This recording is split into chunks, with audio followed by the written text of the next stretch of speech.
பைரவிக்கு இவ்வளோ பெரிய உண்மை எப்படி தெரிய வரும் அப்படின்னு சொல்லிட்டு எல்லாருக்குமே மிகப்பெரிய அதிர்ச்சியாக இருந்துட்டு இருக்கு. ஒரு பக்கம் இப்போ பைரவிக்கு இந்த உண்மை தெரிய வந்ததுனால கண்டிப்பாக மிகப்பெரிய பிரச்சனை எல்லாமே நடக்க போகுதுன்னு தான் சொல்லணும்.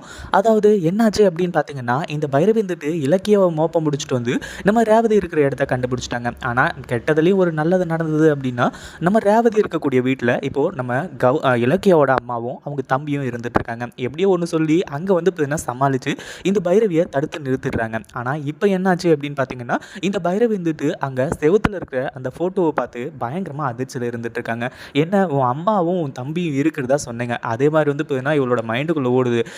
அதாவது கௌதம் கூட எதுக்காக வந்து பார்த்தீங்கன்னா ரேவதியோட ஃபோட்டோ இருக்குது அப்படின்ற மாதிரி வந்து சொல்லி, ஆனால் அதே சமயம் வந்து பார்த்தீங்கன்னா ரேவதி இங்கே தான் இருக்காங்க அப்படின்ற விஷயம் தெரிஞ்சாலும் அது மிகப்பெரிய ஆபத்தான நிலைமைக்கு தான் போய் முடியும்.